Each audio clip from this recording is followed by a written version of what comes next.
আপোনালোকক মই ডাঙৰীয়া সকাম খাবলৈ গৈছিলোঁ। তাৰপৰা যাওঁতে এনেকুৱা ঘৰত দেখিছোঁ একেবাৰে সেইটো মঠাৰিৰ পৰা আমাৰ জীয়া ঢলৰ মঠাৰিৰ পৰা আহি পেলাই পাইছোঁ একোৱেই নাই।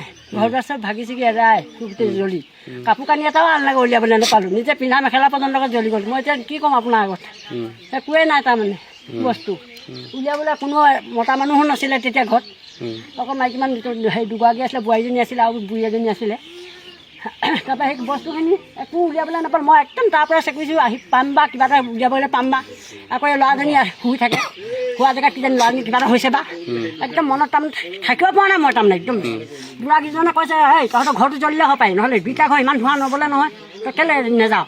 মই কৈছোঁ মই সকাম খাবলৈ আহিছোঁ। মই নহয় বা বেলেগ জুই জ্বলিছে, মই এনেকৈ ভাবিছোঁ আৰু বেলেগ জুই জ্বলিছে হ'ব পাই। তাৰপৰা হেৰি কৰি চাইছোঁ, এতিয়া আহি পিনে চাইছোঁ একোৱেই নাই, একো উলিয়াবলৈও নাপালোঁ, হেৰি কৰিবলৈও নাপালোঁ। চব পিন্ধা মেখেলা পৰ্যন্ত কাপোৰ পৰ্যন্ত একো নাই আৰু তাৰমানে। আনলাগে ল'ৰা ছোৱালী ভাত খাবলৈ কাঁহী অকণ নাইকিয়া হৈ আছে, ইমানখিনি তাৰমানে গুচি গ'ল আৰু কি ক'ম এতিয়া মই আপোনাৰ আগত সেইখিনি।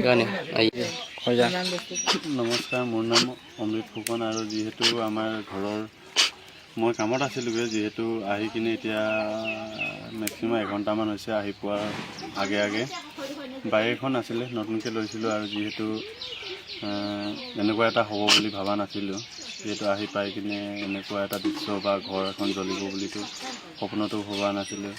সেইটোকে আহি কিনে চাই কিনে বহুত দুখ অনুভৱ কৰিছোঁ। আৰু যিহেতু চৰকাৰৰ পিনৰ পৰা কিবা এটা যদি চাই দিয়ে, সেইটো এটা আমাৰ কাৰণে বহুত আশীৰ্বাদ নিচিনাকৈ হ'ব বুলি আশা ৰাখিছোঁ। আৰু বাইক কি জ্বলিলে ইয়াত?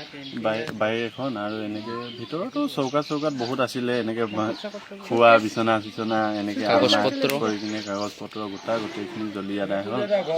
আৰু যিহেতু বাইকখন জ্বলাৰ কাৰণে অতিৰিক্ত মই মনত বহুত দুখ প্ৰকাশ কৰিছোঁ। আৰু বেলেগকৈ একো নাছিলে, এনেকৈ ঘৰৰ মানে ক'বলৈ গ'লেতো একোৱেই নাই আৰু মানে গোটেই খতম হৈ কিনে আদায় হৈছে।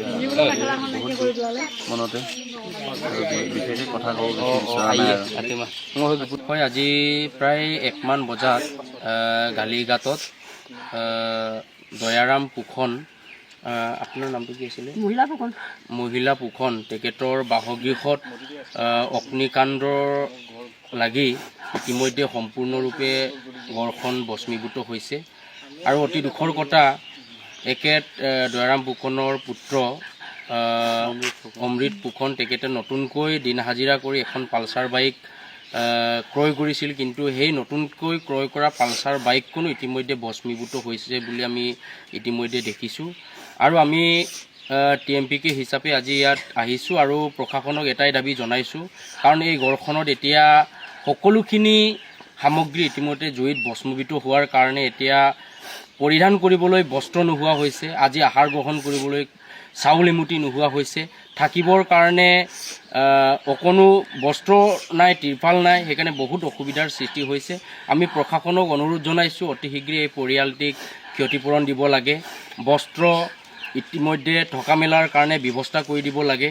আৰু ইতিমধ্যে আমি এই গাঁওখন নদীৰ সিপাৰত থকাৰ কাৰণে ফায়াৰ ব্ৰিগেডক নিমন্ত্ৰণ জনোৱাৰ পিছতো গাড়ীখন ইতিমধ্যে ইয়াত আহি পাবলৈ সক্ষম নহয়। গতিকে এই ঘৰখন বচাবলৈ কোনোপধ্যে গাঁৱৰ ৰাইজেও বহুতখিনি চেষ্টা কৰিছিল, কিন্তু ইতিমধ্যে বচাব নোৱাৰিলে। সেইবাবে আমি প্ৰশাসন চৰকাৰক আমি অনুৰোধ জনাইছোঁ অতি শীঘ্ৰে এই পৰিয়ালটোক সঠিক ক্ষতিপূৰণ প্ৰদান কৰি থকা মেলৰ কাৰণে সকলো ব্যৱস্থা কৰি দিবৰ কাৰণে আমি আহ্বান জনাইছোঁ।